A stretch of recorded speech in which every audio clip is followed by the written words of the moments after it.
She had nothing with her but a blanket, a broken-down car, and a fake name, and by the time he found out the truth, it was already too late to guard his heart.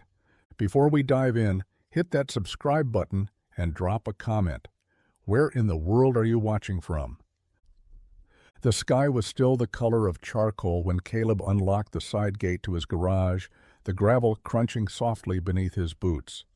Morning in Maple Hollow didn't come with sirens or traffic, just a few distant crows, the creak of old trees and the low hiss of steam rising from frost-covered rooftops. He was earlier than usual, drawn out of bed by the kind of restlessness he couldn't quite name. But as he rounded the back lot, he stopped cold. There was a car, not just any car, a sleek dark silver coupe tucked between the fence and the shop wall, its front end angled just enough to reveal the popped hood and the faint glow of dead headlights. Caleb squinted through the haze. The windshield was fogged, the windows sealed. Then he noticed it, a shape in the front seat, unmoving. He approached slowly, every step deliberate, careful not to spook whoever was inside. When he reached the driver's side, he tapped the glass gently. Nothing. Then again. This time the figure stirred. The woman blinked, startled, her eyes darting toward him. She looked young, maybe late 20s, but worn at the edges. Her long dark hair was pulled into a messy braid, and a wool blanket was wrapped around her shoulders like armor. For a second she looked afraid, but then she cracked the window. "Sorry," she murmured, voice hoarse. "Didn't mean to trespass." Caleb held up a hand. "You okay?" She hesitated. "Car died. I didn't want to wake anyone up. Mind if I take a look?" A pause, then a nod. He moved around to the front, lifting the hood. The battery cable was loose, barely hanging on. A few other parts looked worn, but nothing he couldn't fix. As he worked, he kept glancing at her through the windshield. She didn't look like someone used to sleeping in her car. And she definitely didn't look like she belonged in this quiet little town. By the time he got the battery reconnected, the sun had started to rise, streaking the sky with pale pink. He walked back to her window, brushing off his hands. "Should be able to get it started now," he said. She looked up at him with tired, grateful eyes. "Thanks. I'm Lena." Caleb smiled faintly. "I'm Caleb. You hungry?" The name sat too easily on her tongue, like she'd practiced it in the mirror. "Lena," she said again, as if reinforcing it for herself more than for him. No last name. No mention of where she was from or where she was headed. Just Lena, wrapped in a blanket that didn't look like it belonged to her, sitting behind the wheel of a luxury car that hadn't seen proper care in months. Caleb nodded slowly, filing away the oddity. He'd met a lot of people passing through Maple Hollow, some honest, some running, some just lost. But Lena didn't fit neatly into any of those boxes. She looked like someone who knew the weight of secrets. Not dangerous, just heavy. "You got a phone?" he asked casually as they stepped inside the garage's office, trying to keep the air between them light. She shook her head. "Lost it a few towns back." He replied, not buying it but not saying so. He handed her a mug of coffee instead, the chipped ceramic warm against her frozen fingers. She gripped it like it might anchor her. Her eyes drifted to the photo on his desk. Him and Emily at last year's county fair, faces streaked with powdered sugar and laughter. "Your daughter?" "Yeah," he said, smiling faintly. "Emily, she's 7. Thinks she's 25. Lena smiled too, but it didn't reach her eyes. She didn't ask for a charger, didn't ask to use the phone, didn't even ask how much the repair would cost. Instead, she sat quietly, sipping her coffee, like it was the first warm thing she'd had in days. Caleb leaned against the doorway and watched her. The car outside was registered to someone named Everett, but he didn't mention it. Not yet. He'd learned a long time ago that people come clean in their own time, if they come clean at all. "You planning on sticking around a while?" he asked. She met his gaze, unreadable, "just until the car runs again." He nodded again, slower this time. "Well," he said, "you're welcome to wait here. It's warm, and I won't ask too many questions." Her thanks was quiet, almost embarrassed. And Caleb, despite every red flag fluttering in the back of his mind, simply poured her another cup. The diner sat at the edge of town, a squat building with fogged windows and a flickering neon sign that buzzed like it was tired of trying.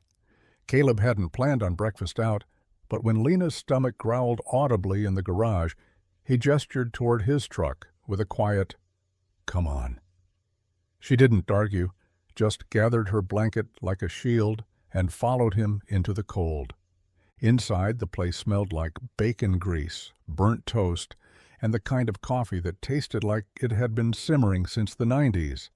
They slid into a booth by the window, though there wasn't much to see but frost-slicked sidewalks and the rusting metal of old pickup trucks. Lena didn't say much. Caleb didn't either. The silence wasn't uncomfortable. It was cautious. Two people from different planets sharing the same table, pretending that eggs and pancakes could bridge the gap.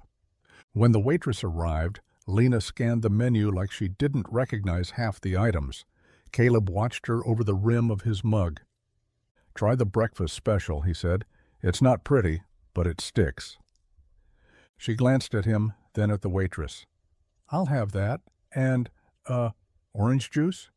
Her voice wavered, as if ordering felt like a luxury.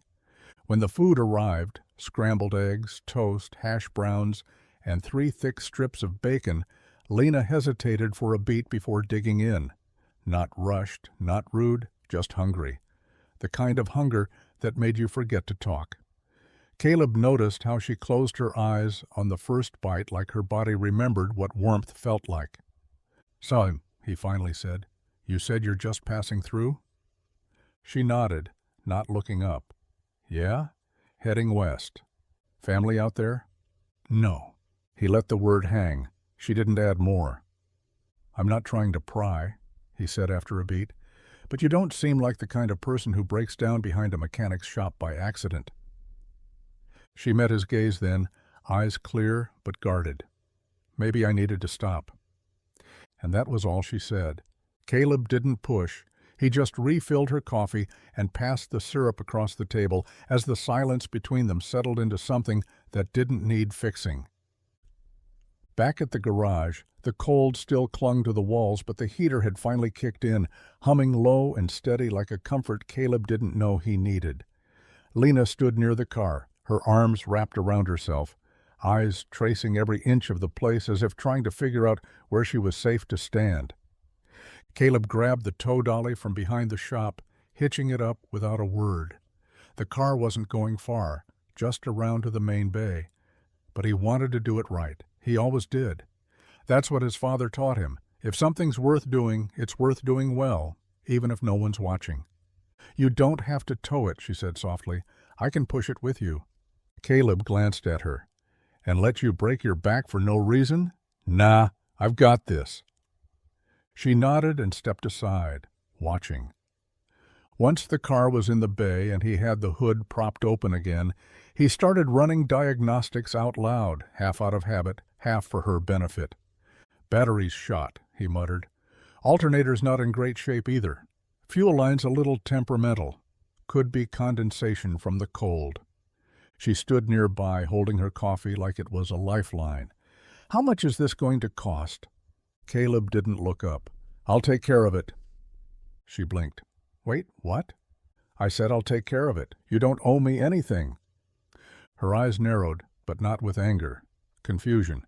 "No, I can't just let you fix it for free. I can pay you. I should pay you." He finally turned to her, wiping his hands on a rag. "I'm not doing this for the money. Kindness isn't a transaction, Lena."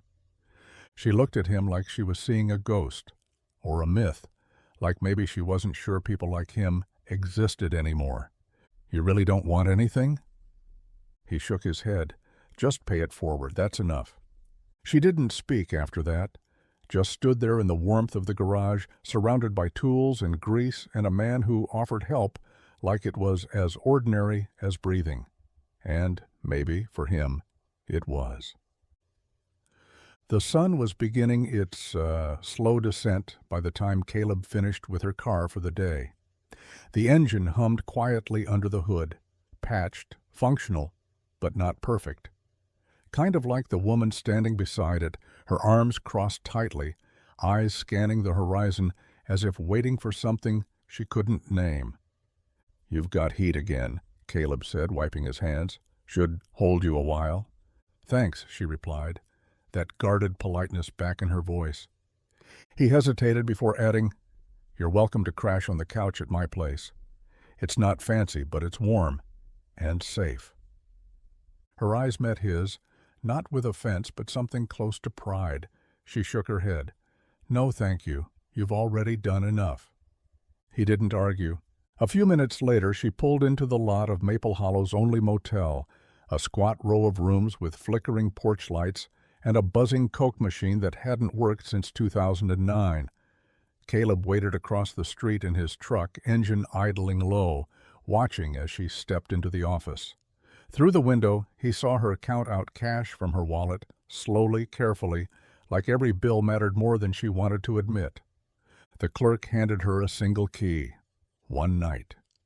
Caleb waited until she disappeared into room 6 before stepping inside himself. "Hey, Dave," he said casually to the guy behind the desk.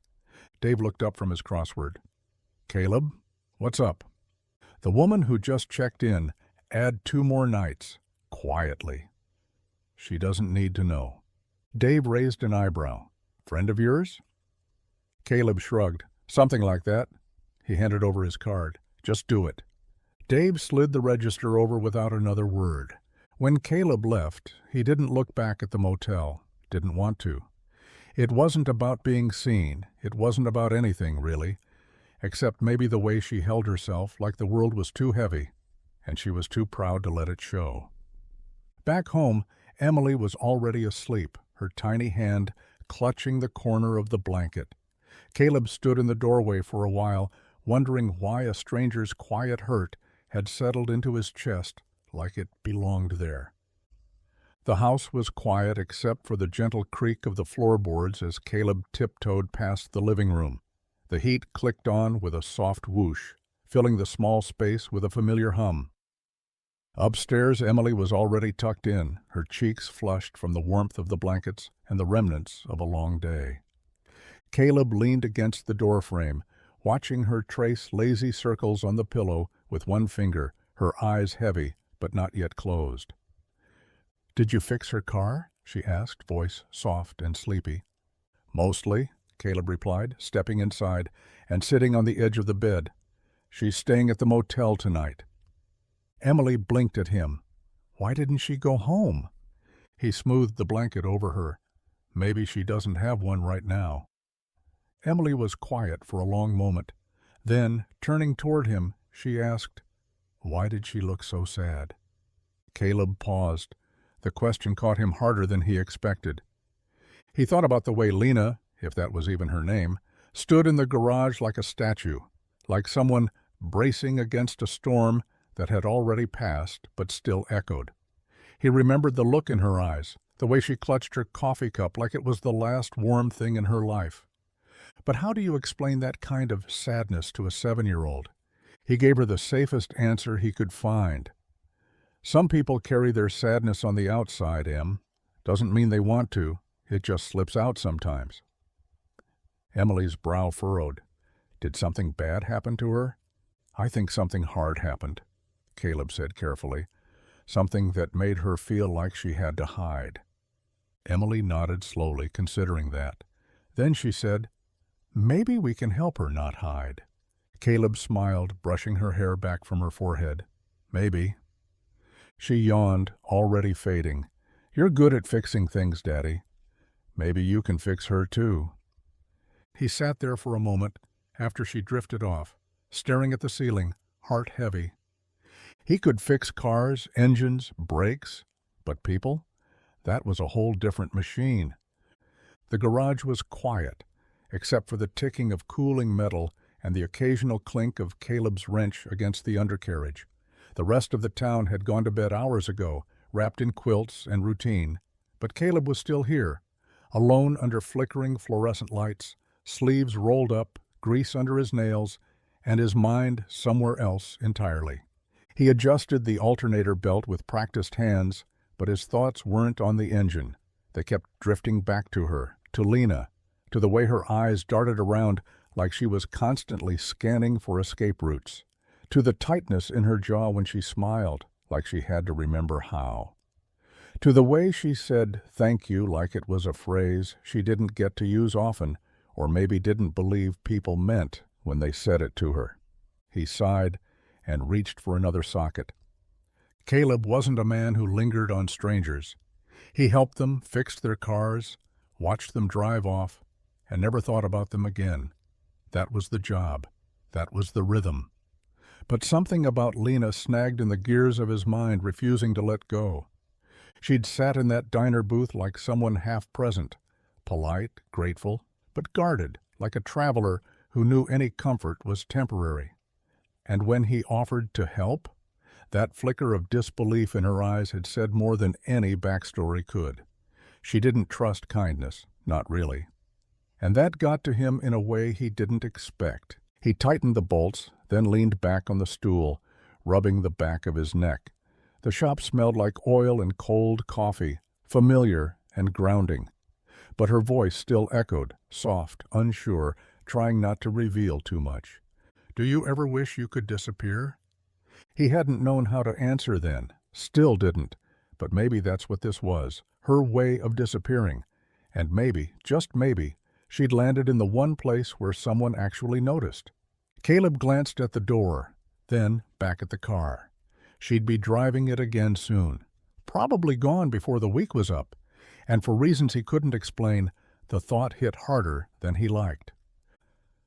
Morning came with the scent of dew and distant exhaust, the kind of cold that clung to your bones before the sun had a chance to fight it off. Caleb was tightening a few bolts beneath the hood when he heard the quick, uneven footsteps approaching the shop. Lena pushed through the garage door, hair pulled back in a rushed ponytail, eyes wild with something between fear and frustration. "I can't find my wallet," she said. Breath shallow. "I've checked everywhere, the motel, my bag. It's gone." Caleb stood upright, wiping his hands on a rag. "All right, slow down. When was the last time you remember having it?" "Yesterday. I paid the motel clerk with it." Her voice cracked as she spoke, the panic rising fast, like it had been sitting just beneath her skin all along. "If I lost that, She didn't finish the sentence. He nodded calmly, walking past her and opening the driver's side door of the coupe. He reached under the seat, fingers brushing through dust and loose change, until he felt it, the edge of worn leather. He pulled it out slowly. "Here," he said, holding it up. Relief washed over her face so quickly it almost knocked her off balance. She took it from him with trembling hands and flipped it open. Then she froze. Caleb saw it too. The wallet was nearly empty. No cash, no cards. Just a single torn photograph tucked behind the ID window.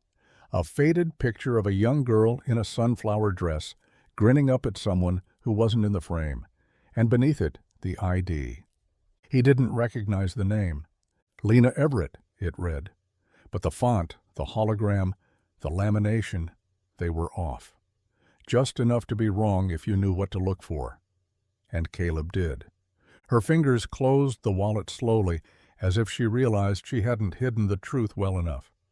"I must have left the rest somewhere," she mumbled. He didn't say anything, just watched her, eyes soft but searching. She turned away, folding the wallet back into her coat. "Thanks for finding it." Caleb nodded once, but the silence between them stretched a little tighter now, like a wire strung too far without snapping. The coupe purred like it remembered what it was made for, tires humming against the quiet road just outside town. The repairs held. Caleb always made sure of that. He kept one hand on the wheel, the other resting near the gear shift, his eyes flicking between the road and the woman beside him, her hands folded tightly in her lap, as if even riding in a car made her tense. They hadn't said much since pulling out of the garage. Lena had offered a soft thanks when he opened the passenger door, but now her silence had stretched into something heavier. Caleb didn't mind. He'd always believed people spoke most honestly when they weren't trying to fill the quiet. The engine rolled over another curve, the town disappearing behind them, replaced by pine trees and open sky. She rolled the window down halfway, letting the cold air in, her eyes fixed on something in the distance that didn't exist. "Do you ever wish you could disappear?" she asked suddenly. Caleb didn't answer right away. The question wasn't casual, it hung between them, raw and still bleeding. He glanced at her, then back at the road. "Sometimes," he said quietly. "I think I already have." She looked at him then, really looked, like she hadn't expected a yes. "This town," he added after a beat, "it's like a slow echo. Same faces, same roads. You stop making waves after a while. People stop noticing." His voice stayed even, but something shifted behind it. "But my little girl, she keeps me here. She keeps me seen." Lena turned her gaze back to the road, the wind teasing loose strands of her hair. "I ran," she said, barely above a whisper. "Not from something. From everything. I thought, if I could just vanish for a while, maybe I'd figure out who I was without all of it." He didn't press, didn't ask what all of it meant. She wasn't ready. But as the road curved toward the old mill, he downshifted and gave her a glance. "Maybe you're not supposed to disappear," he said. "Maybe you're just supposed to be found by the right people." She didn't answer, but she didn't look away either. The kitchen smelled like garlic bread and something bubbling in the oven. Caleb's go-to lasagna recipe, the kind that fed 3 days of leftovers and made the house feel warmer than the thermostat ever could.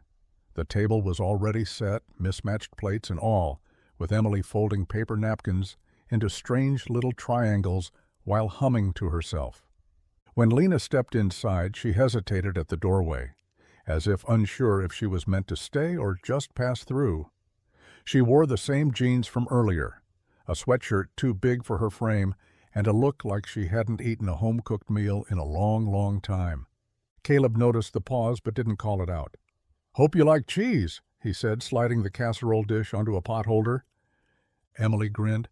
"It's Daddy's famous lasagna. Not really famous, but I say it is." Lena smiled, tentative, soft, and sat down slowly. "I'm sure it's perfect." Dinner started quiet. Caleb asked Emily about school, and she launched into a story about a class pet turtle that escaped behind the supply closet. Lena laughed at all the right parts, but it was the kind of laugh that sounded like it hadn't been used in a while. Halfway through, Emily disappeared into her room and returned with a tiny, lopsided bracelet made of yarn and plastic beads. She held it out proudly to Lena. "I made this today. You can have it." Lena blinked, looking down at the jumbled mess of colors. It was imperfect, childish, and absolutely beautiful. She took it with trembling hands, voice thin. "Thank you, Emily. This means a lot." Emily beamed and returned to her seat. Lena slipped the bracelet onto her wrist, her fingers lingering just a little too long. A few moments later, Caleb glanced up to find her dabbing at her eyes with her sleeve. "Onions," she murmured, gesturing at the plate with a watery smile. But there were no onions in the lasagna. Caleb didn't say anything. He just refilled her glass of water and let the silence wrap around them like a blanket, soft, familiar, and for once, safe. The night settled in slow and quiet. A velvet hush draped over the backyard as stars blinked awake in the sky. Caleb moved through the motions without thinking, stacking firewood, striking the match, coaxing the flame to life, until it danced softly, casting long shadows across the grass. It wasn't a grand gesture, just something he did on the colder nights when the house felt too still and his thoughts ran too loud. He brought out 2 chairs.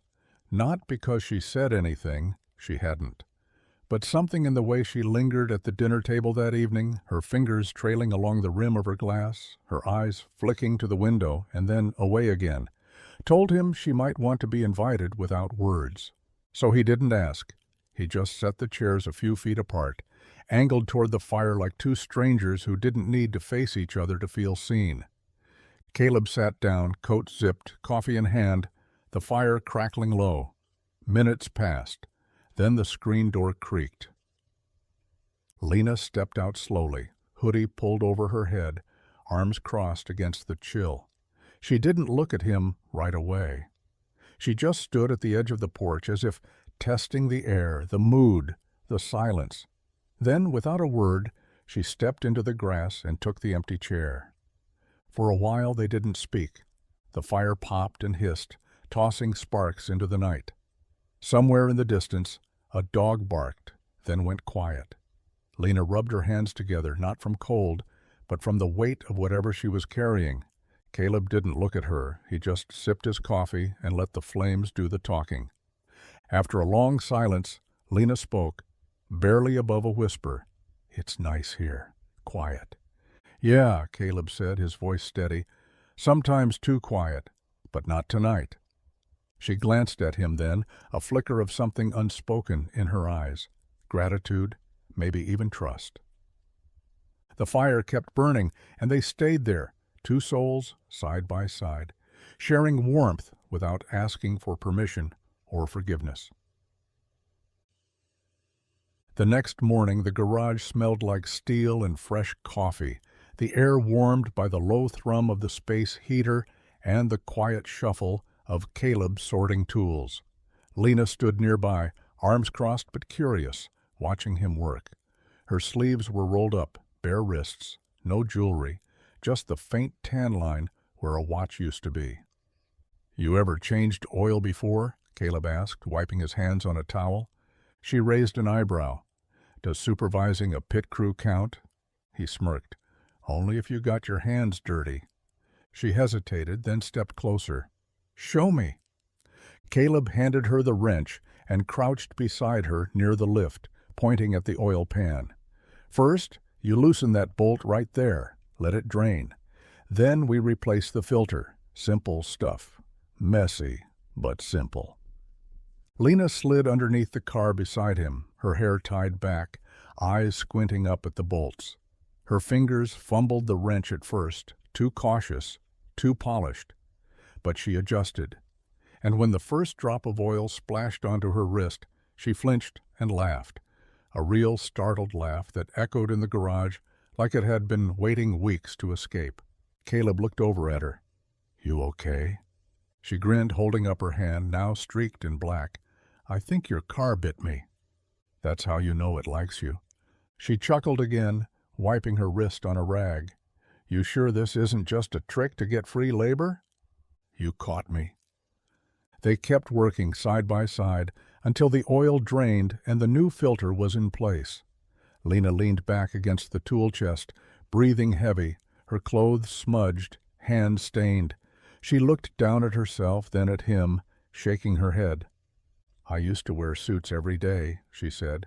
"I once flew across the country for a meeting that lasted 20 minutes, and now I'm covered in grease and weirdly okay with it." Caleb handed her another rag, smiling. "Guess there's a little mechanic in you after all." She looked up at him then, something lighter in her eyes. And for the first time since she'd arrived, she didn't seem like she was trying to disappear. It was late afternoon when she asked.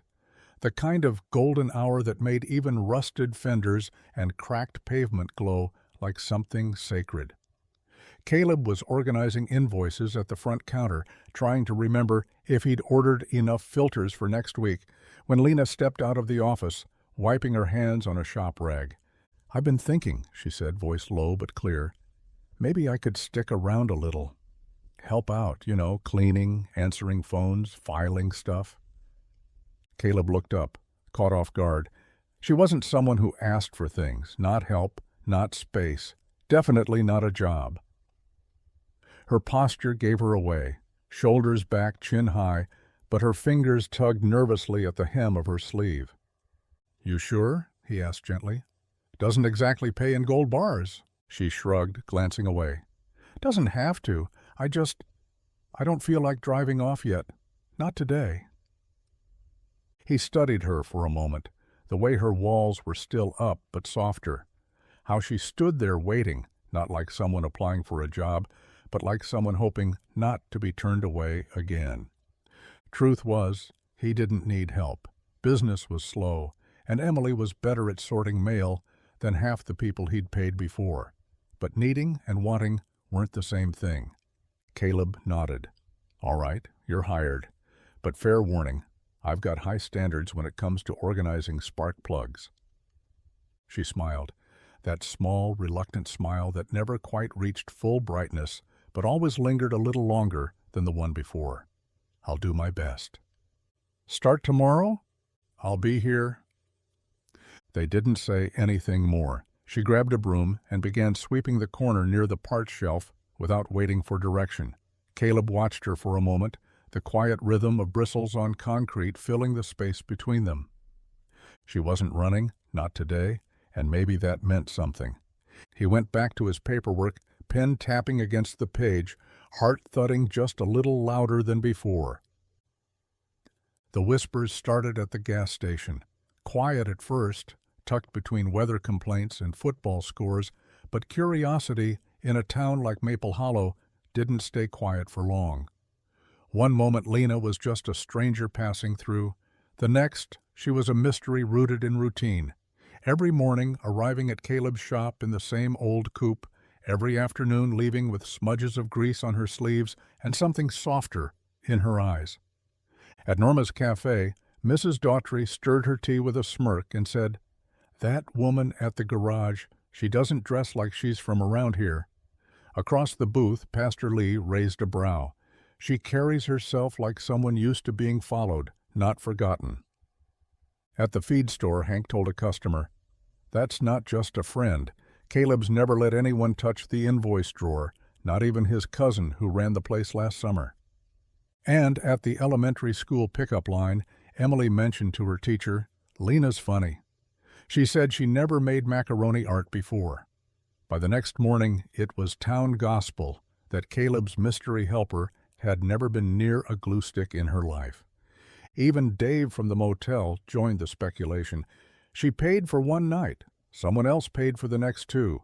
She walks to the garage every day like she belongs there, but she's got that look, like she's hiding something." But for all the talk, no one really knew anything. She didn't join church socials, didn't chat at the diner counter, didn't give a last name or volunteer stories about where she was from. She smiled politely, kept her head down, and swept the garage floors like her life depended on staying invisible.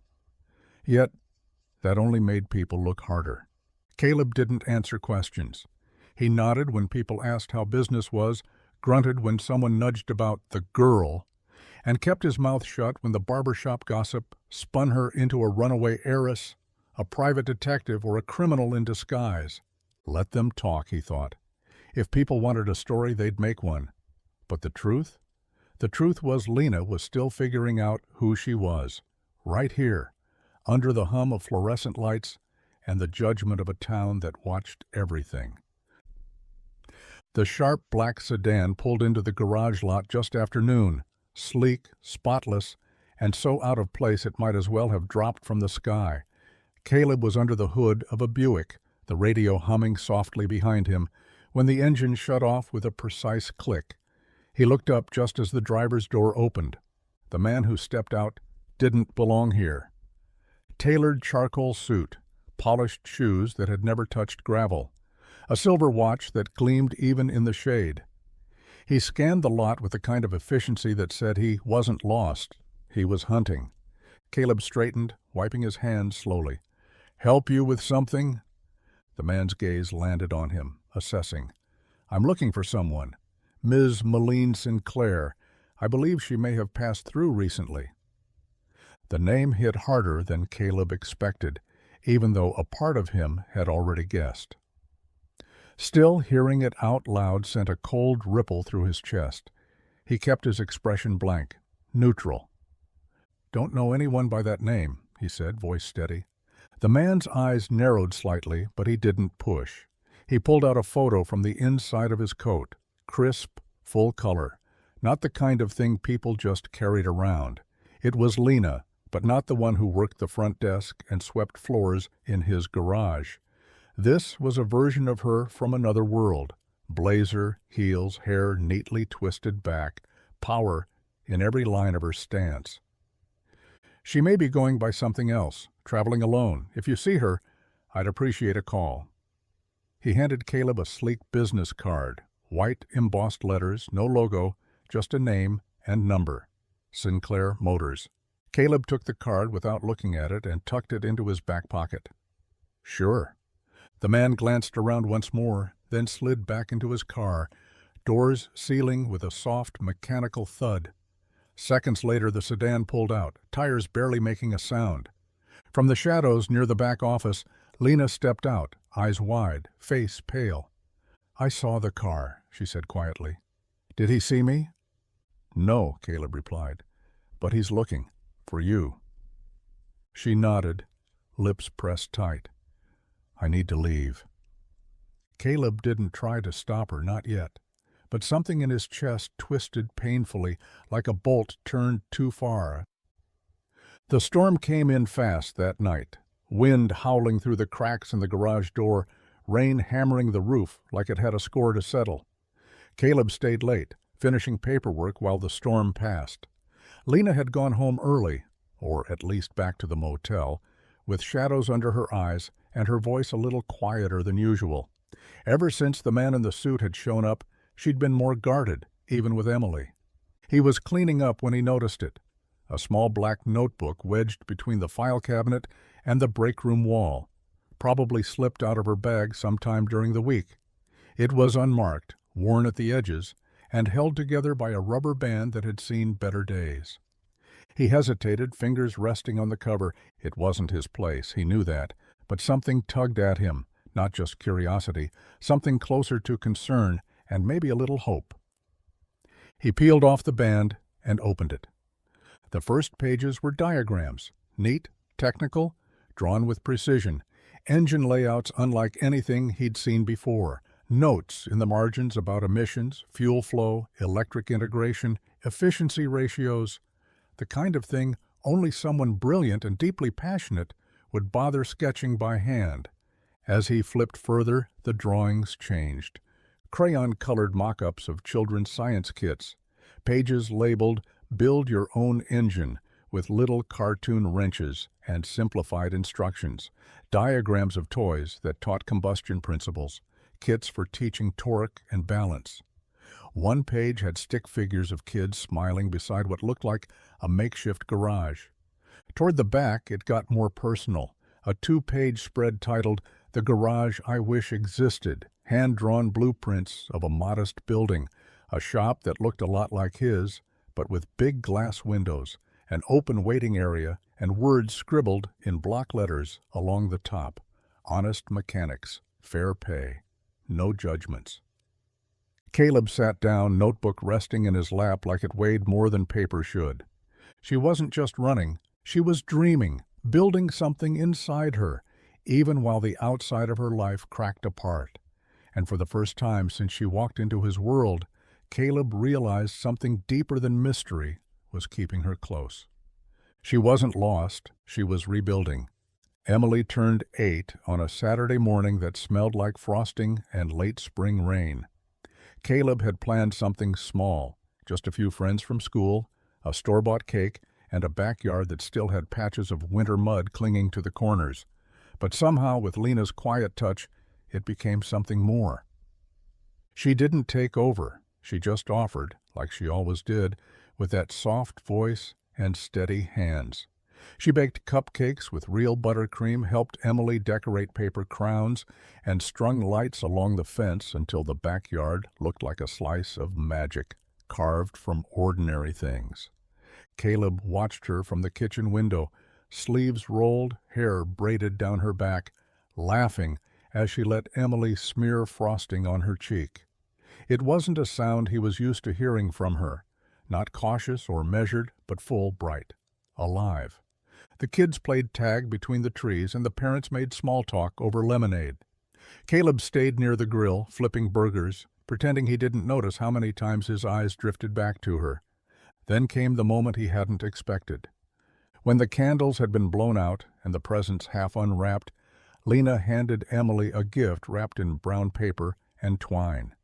It was light, thin, handled with a kind of reverence that made Emily go quiet for once as she peeled it open. Inside was a handmade book, fabric-bound, its pages thick with texture. On each page, a drawing, a story.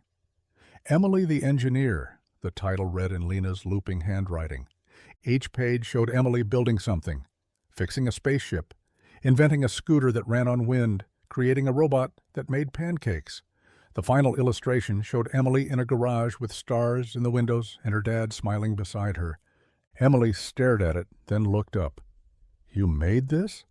Lena nodded. "I thought you might like to see yourself as the hero."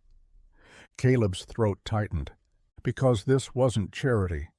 It wasn't an adult humoring a child. It was someone who saw his daughter, who saw what mattered, who gave pieces of herself not because she had to, but because something in her wanted to. And for the first time, Caleb realized he wasn't just falling for a mystery. He was falling for the way she loved. The fire crackled low, its glow casting long shadows across the backyard as the night deepened into something intimate and still. Crickets chirped in the distance, the wind whispered through the trees, and the rest of the world had gone quiet. Just two chairs, the scent of smoke in the air, and the kind of silence that didn't need filling. Lena sat with her knees drawn up, wrapped in one of Caleb's old flannel blankets. Her eyes traced the flames, lost in thought. Caleb leaned back in his chair, a beer untouched in his hand, watching her more than the fire. He wasn't sure how long they'd been out there. An hour? Maybe 2. But time had stopped being something he kept track of around her. They hadn't said much. They never needed to. But tonight, something hung heavier between them. Not tension exactly, something slower, closer. "I used to hate quiet," she said suddenly, her voice soft. "I filled every hour with meetings, people, calls, noise. Anything to keep from hearing myself think." He turned toward her slightly, his tone just above a murmur. "And now? Now I think it's the only thing that ever tells the truth." She looked at him then, and the firelight caught the amber in her eyes. For a moment, neither of them moved. Caleb shifted in his chair, leaning toward her, not fast, not eager, just drawn, as if whatever had been building between them had finally leaned forward too. Her breath hitched, barely audible. She didn't pull away, not at first. But just before the distance closed, she turned her face, and his lips brushed her cheek instead. "I can't," she whispered, her voice a frayed thread. "I'm not who you think I am." He pulled back slowly, not angry, not embarrassed, just aware of how much she wanted to stay hidden, of how much it cost her to almost be known. "I never asked you to be anyone," he said quietly. She nodded, staring into the fire again. "But one day you will, and I don't know if I'll be brave enough to answer." They sat like that for a while, close but not touching, hearts leaning but hands still apart. The first sign was the silence. Not the peaceful kind Caleb had grown used to around her, but the kind that felt hollow, emptied of presence, like a room after the music stops. He noticed it when the shop bell didn't ring at 9. She always showed up early, sometimes with coffee, sometimes with questions about carburetors, always with that quiet resolve like she was building something invisible with each day she stayed. But that morning, there was nothing. By 10, he checked the break room. No bag, no notebook, just the faint memory of her laughter lingering in the air. By noon, he was at the motel. Room 6, door cracked open. The bed made, untouched since early morning. The closet empty, the drawers bare, no note. The front desk clerk shrugged. She checked out before sunrise, didn't say much, just handed over the key and walked off. "Did she take a cab?" Caleb asked. "Nope, no car, just walked." Caleb stood in the lot for a long minute, staring at the empty space where her coupe should have been. But the car was still in his garage, hood open, half the engine disassembled for a tune-up they'd planned to finish together. She hadn't even taken it. Back at the shop, he opened the driver's side door, hoping maybe, something. A note, a reason, A sign, but the seat was bare. The glove box held only a single gum wrapper. The notebook she'd left behind once before was gone. He sat in the driver's seat, closed his eyes, and let the weight settle. She hadn't just left. She had erased herself. Like a ghost who'd lingered too long in someone else's warmth and remembered too late that she didn't belong in the light. He rested his hand on the steering wheel, thumb brushing the edge of the leather she once clutched nervously. She was gone, not in anger, not in fear, just gone, and all that remained was her silence. The days blurred after that. Mornings came with the same gray light slanting through the garage windows, the same radio playing country songs with too much twang, the same coffee that never quite tasted right. But something had shifted. The air felt heavier. The silence stretched longer. And Caleb moved through it like a man trying to outpace a shadow he couldn't shake. He threw himself into repairs, clutches, alternators, brake lines, engines pulled and rebuilt with a kind of precision that bordered on punishment. Anything to keep his hands busy. Anything to keep his mind from wandering back to her. But it didn't work. Not really. Because everything reminded him. The coffee mugs in the break room, hers still in the sink. The stack of invoices on the desk, her handwriting neat and methodical on the top few. The half-finished tune-up on the coupe, tools still sitting beside it, like she'd just stepped out for air and never came back. Emily noticed, too. "Is Lena sick?" she asked one night at dinner, pushing peas around her plate. She didn't say goodbye. Caleb paused, fork halfway to his mouth. "No, sweetheart, she just had to go." "Will she come back?" He didn't have an answer, so he just said, "I don't know." Emily nodded like she understood, but her eyes stayed on the bracelet Lena had given her, the one she now refused to take off, even at bedtime. At the shop, customers came and went. The town kept talking, theories rising and falling like smoke in the wind. But Caleb kept his head down, fixed what was broken. Didn't talk about the car that sat untouched in the back corner gathering dust. Some days he told himself it didn't matter, that people leave, that maybe she was never meant to stay. But then he'd catch himself looking up every time the door chimed, and every time it wasn't her, the ache settled in deeper, back to just metal and grease. But even in all that noise and work, Caleb knew he wasn't fixing anything that really needed fixing. The letter from the landlord came folded in thirds, slipped under the garage door like an afterthought. Caleb found it the morning after a sleepless night spent staring at the ceiling, counting problems instead of sheep. He unfolded it slowly, hoping it was routine, something fixable. It wasn't. The rent was going up, not by a little, enough to choke him. The letter was typed, cold, impersonal. A necessary adjustment due to market inflation. No apology, no room for negotiation, just a new number, in bold at the bottom, one that made his stomach twist. He sat on the stool by the workbench, elbows on his knees, holding the paper like it might bite. Emily's backpack was still sitting by the door, a crayon drawing sticking out of the zipper. Her latest garage spaceship, as she called it. And that somehow made the weight heavier. He ran the numbers again. Rent, utilities, parts, the broken radiator on their old sedan, Emily's school supplies, groceries, everything stacked like bricks on his chest. And still no Lena. He hadn't realized just how much she'd lightened the place until it started to feel this dark without her.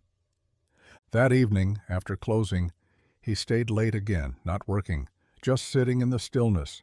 No radio, no tools, just the hum of the heater and the whispering echo of everything that wasn't being said. Then the mail slot clinked. A single envelope slid across the floor. No name, no return address. Just his shop's address, handwritten in soft blue ink. Caleb picked it up cautiously, heart already racing. He opened it. Inside was a cashier's check, $50,000. He blinked, looked again. It didn't change, no explanation, no note, except one line written on a small slip of paper tucked behind the check. For the man who helped me without asking why. His breath caught. He looked out into the night, into the empty street, as if somehow she might be there, watching, waiting. But the street was still. Just him, a check, and the feeling that maybe she wasn't gone after all. Not really. The check sat on the workbench like something sacred, like it didn't belong in a place that smelled of motor oil and rust. Caleb hadn't moved it since last night. He'd read the note a dozen times, tracing the curve of each letter, searching for clues in the handwriting, as if ink could carry fingerprints of emotion. For the man who helped me without asking why. That was it. No signature, no forwarding address, no phone number, just those 11 words. He leaned against the bench, arms folded, staring at the piece of paper like it might vanish if he blinked too long. $50,000, enough to pay the rent spike, enough to fix the truck, enough to breathe. It didn't make sense. He didn't need it to. The moment he'd seen the handwriting, he knew. There was only one person it could be, only one who left without a sound, and still managed to shake the earth beneath him. Lena. Or Malene. Whoever she really was, the name didn't matter anymore. What mattered was that she hadn't forgotten. She hadn't disappeared entirely. She was still out there, still watching, still carrying whatever it was they had between them in the quiet corners of her life. He picked up the note again, thumb brushing the edge. It wasn't a payment. It wasn't a thank you wrapped in a dollar sign. It was her way of reaching back without being seen. He could feel her in it, the way she always gave without fanfare, the way she tried to disappear, even when she wanted to stay, the way she carried guilt like luggage, but still made space to care for others. Emily wandered in mid-morning, lunchbox in one hand, her sketchbook in the other. "Daddy, why are you staring at a piece of paper?" Caleb looked up, smiling faintly, just thinking. She walked over, resting her chin on the bench to look at the check. "Is that from Lena?" He hesitated, then nodded. "Yeah, I think it is." Emily grinned. "I knew she'd come back, even if it's just a little." And somehow those words felt truer than anything he'd said in weeks.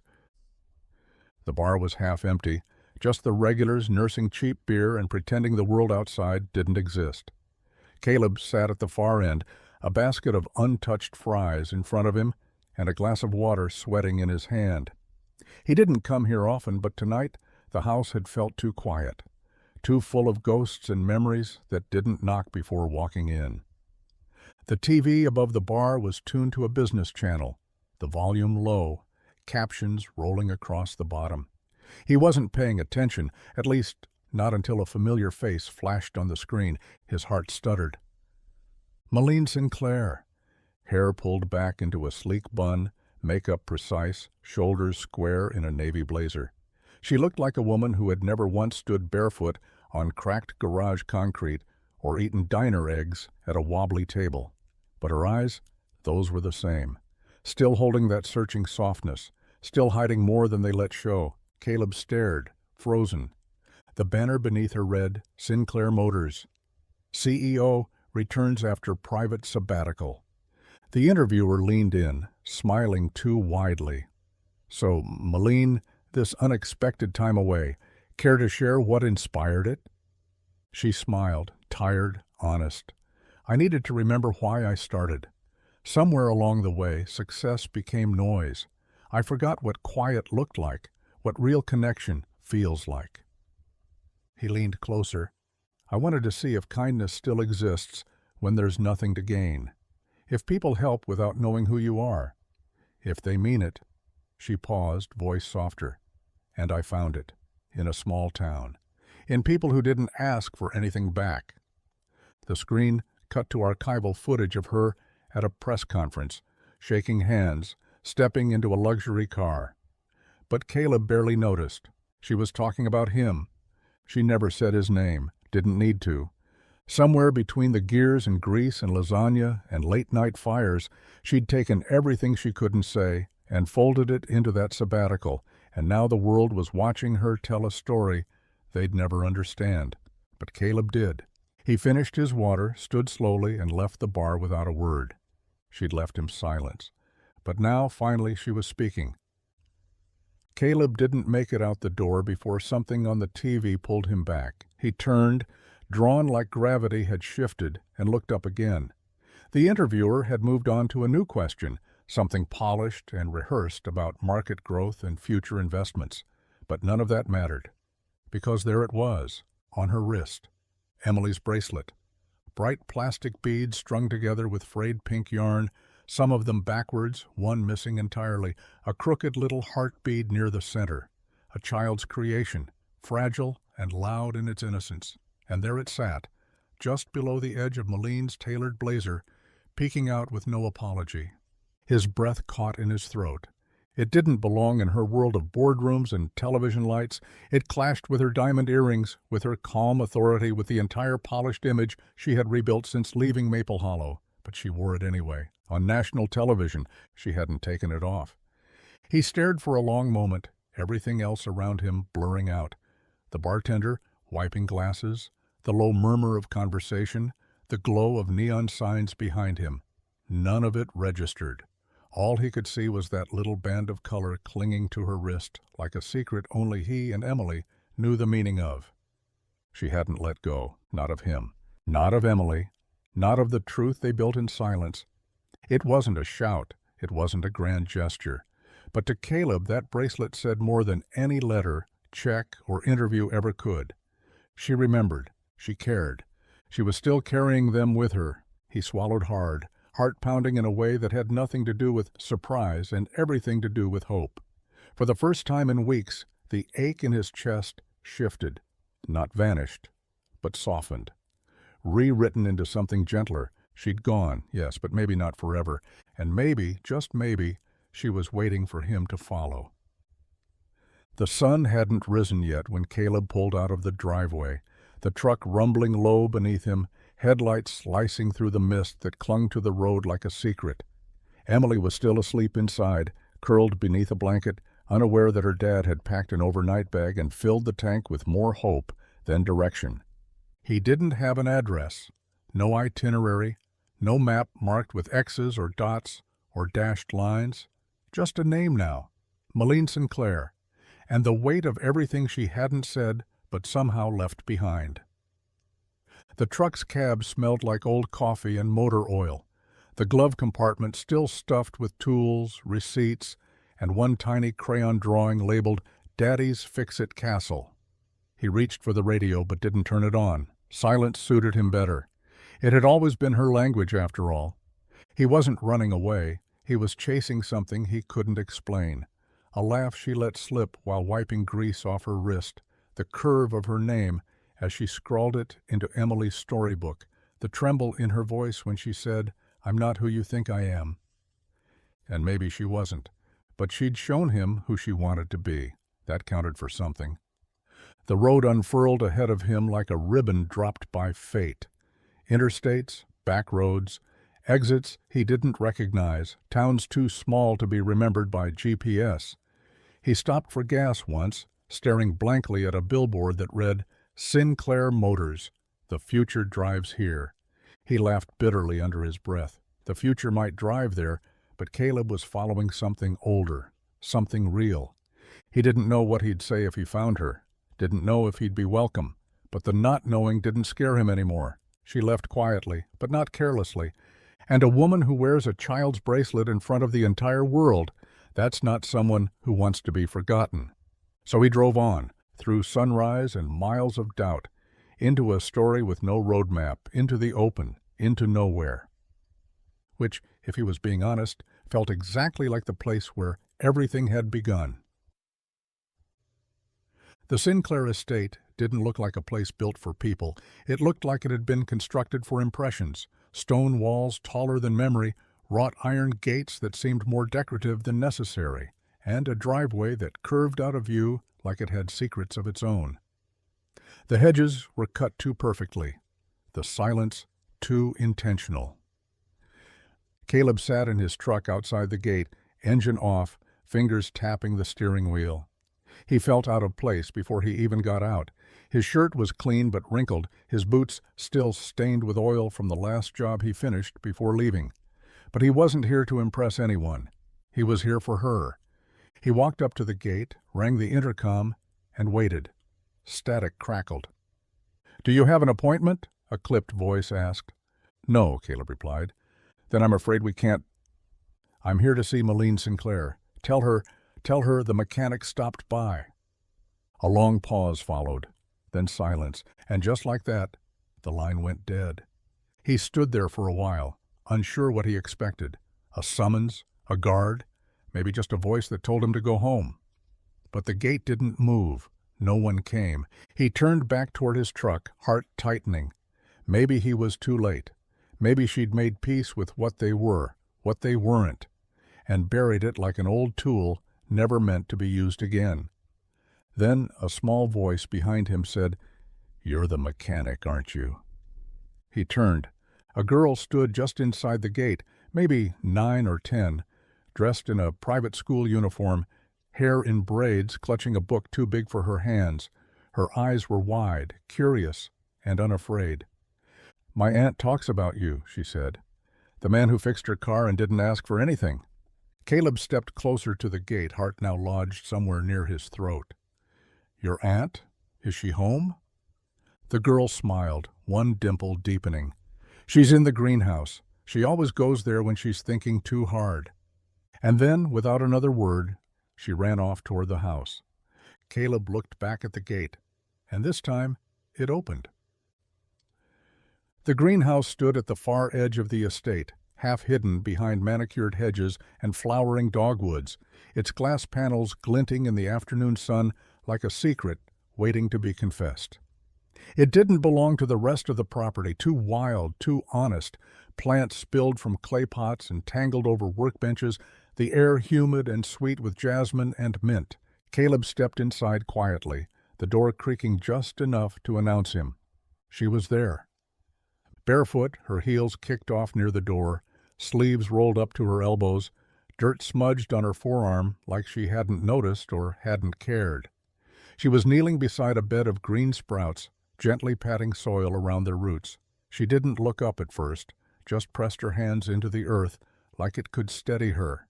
Then, softly, "I thought you might come." Caleb didn't move closer yet. I wasn't sure I should. Now she looked up, different than the woman on the screen, different even from the one who had swept his garage floor. No mask, no guarded poise, just Malene, tired, barefoot, and entirely herself. "I wanted to come back," she said, "to explain, to say goodbye the right way, but I didn't know how." He stepped forward, hands loose at his sides. "You didn't owe me anything." "No," she said, standing slowly, brushing soil from her hands, "but I owed myself the truth, and I didn't think I could speak it until I left." Caleb watched her, eyes steady. "Then speak it now." She exhaled, slow. "I built a company trying to prove I deserved my father's name. I spent years in boardrooms, convincing people I belonged there. And the higher I climbed, the lonelier I got." Her voice wavered. "I didn't know who I was anymore, only what I was supposed to be." He nodded once, quiet. "So I left," she continued. "No press release, no entourage, just me, a car I barely understood, and this idea that maybe I could find someone who saw me without the name, the money, the noise." Her gaze lifted to meet his. "And I did." Caleb stepped closer, just enough to feel her breath between them. She smiled then, small, real. "I'm not running anymore." And for the first time since she vanished, he believed her. The air in the greenhouse felt thick, not with heat, but with something deeper. Possibility, regret, hope that hadn't dared speak its name in weeks. Malene leaned against the edge of the wooden potting table, her fingers idly tracing the rim of a clay saucer. She wasn't speaking like a CEO anymore, not like a guest or a runaway, just a woman who had been hiding so long she nearly forgot she didn't have to. "I need to say something," she began, voice low, eyes fixed on the floor. "When I showed up at your garage, I didn't have a plan. I wasn't trying to play some game. I wasn't testing you." Caleb stood still, letting her speak. "I was trying to remember what it feels like to be safe." That word hung between them, trembling like a glass set too close to the edge. "I thought," she continued, "if someone could meet me without all the noise, without the name, the reputation, the shadow of $1 billion company, I might finally see who I really am. Not the woman in the articles, not the boss or the brand, just me." She looked up now, and he felt it, how raw she was behind the calm. "You didn't ask questions," she said. "You didn't dig. You just helped. You saw me and didn't flinch. And I—" Her voice cracked, but she caught it. "I ran when I should have stayed, because I didn't trust that kind of kindness could be real." Caleb stepped closer, close enough now to see the thin layer of soil still on her fingertips, the worn bracelet still wrapped around her wrist. Emily's bracelet. She still hadn't taken it off. She met his eyes. "Do you think we could try again?" A pause. A breath. "This time," she whispered, "without lies?" Caleb didn't smile, didn't move to touch her. He just looked at her the way he did when inspecting an engine, careful, deliberate, like something valuable lived beneath the surface. "I think," he said quietly, "we were always just one truth away." And for the first time the question didn't feel like a risk. It felt like a beginning.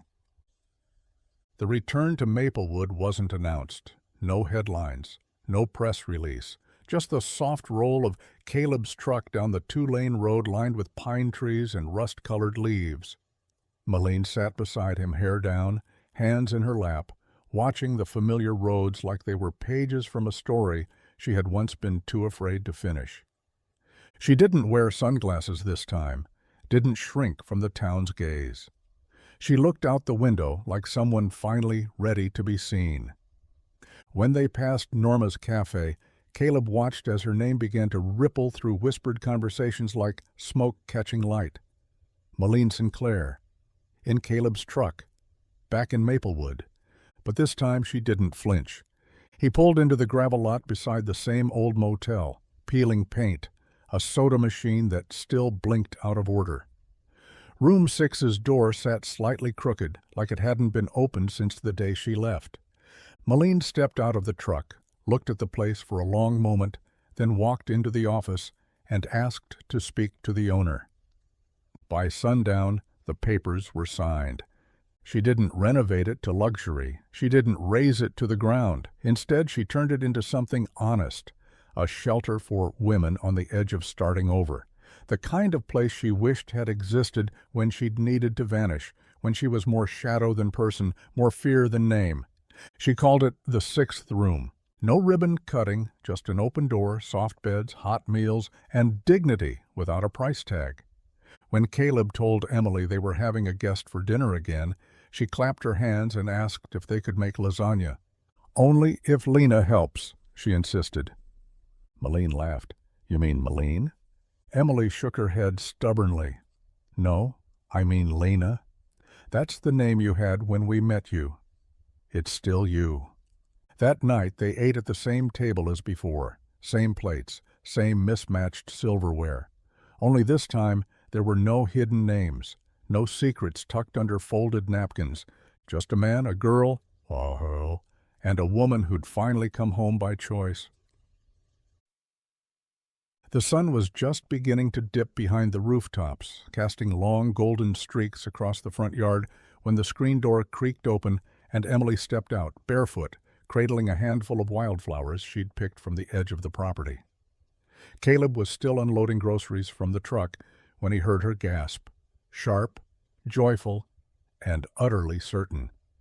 "Malene?" He turned in time to see the flowers scatter from Emily's hands as she broke into a full sprint across the grass, her little legs kicking up dust and dried leaves. Malene had barely stepped out of the passenger side when Emily collided with her in a tight, messy hug that nearly knocked them both off balance. But Malene didn't stumble. She dropped to her knees, arms wrapping around the girl who had once handed her a bracelet with all the trust in the world. Her eyes squeezed shut, as Emily buried her face in her shoulder, clinging like she'd been waiting forever. "I knew you'd come back," Emily whispered, the words muffled but steady. "I told Daddy you would." Malene pulled back just enough to look her in the eye. "You did?" Emily nodded with that kind of innocent certainty only a child can manage. "Because you didn't say goodbye. People who don't say goodbye aren't really gone." Malene smiled, tears threading the edges of her lashes. "I was scared." "I was too," Emily admitted, then added with a fierce little shrug, "But Daddy said sometimes people leave to find themselves, and sometimes they come back stronger." Malene laughed through the tears, cupping Emily's cheek with her hand. "Your daddy's a smart man." Emily grinned. "He is, but he missed you a lot." "I missed you both," Malene whispered, pressing a kiss to the top of her head. From the porch, Caleb watched the reunion unfold, heart full in a way it hadn't been since before she vanished. And in that moment, watching the woman who once hid behind silence hold the child who never stopped believing, he knew something had shifted for good. This wasn't a return. It was a promise. The new sign went up on a Wednesday morning just after sunrise. Hand-painted by Malene herself, letters traced with the kind of care that only comes from rebuilding a life one brushstroke at a time. Caleb lifted it into place while Emily danced below with a paint-streaked face and 2 thumbs up. Turner and Sinclair, Honest Auto. The name looked strange at first, too big, too official, too different. But the moment the last bolt was tightened and the sunlight hit the wood just right, it didn't feel strange anymore. It felt earned. Inside, the garage smelled like fresh oil and fresh beginnings. Malene had brought order to the chaos. Color-coded bins, a new booking system, an actual coffee machine that didn't growl when it brewed. But she didn't turn it into something unrecognizable. She left the worn tool chest Caleb refused to replace, the dented stool he always used, the crooked clock that never kept time but always marked memory. The first project under the new name wasn't a flashy one. No exotic engine or high-paying customer. It was a beat-up yellow school bus from the local elementary school parked just outside the garage, engine rattling like a cough that wouldn't quit. They could have charged for it. The district had budget, barely. But when the principal explained it would take weeks to get kids to school without it, Caleb glanced at Malene, and she didn't hesitate. "We'll fix it," she said. "No charge." They worked side by side for hours. Caleb elbow-deep in the engine, Malene sorting parts and passing tools, Emily drawing smiley faces in the dust on the bus windows. It wasn't glamorous. It wasn't easy. But when that engine finally turned over smooth and strong, the sound echoed like a promise across the lot.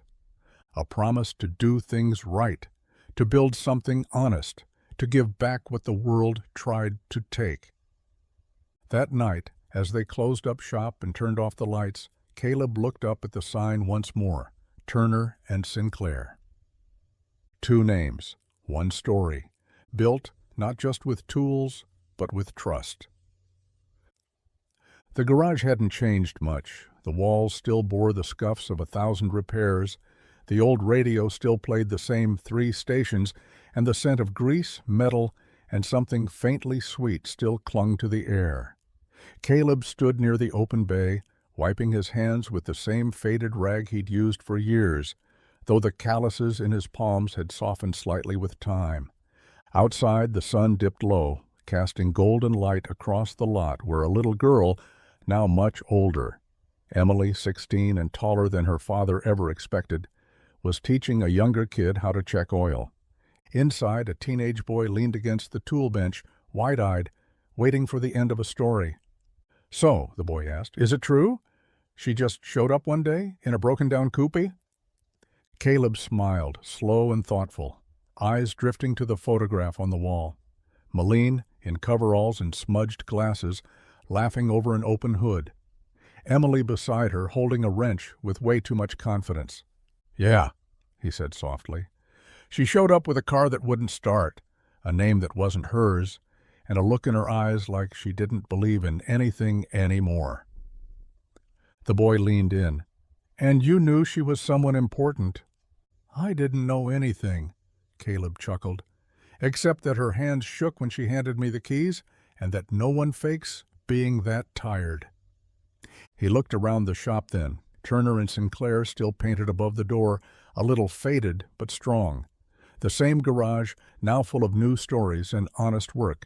The kind of place where people came not just to fix what was broken, but to be reminded that they mattered.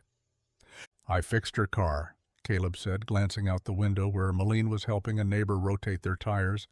"But her heart, that was different. I didn't fix it. I just gave her a place where she didn't have to hide it anymore." The boy nodded slowly.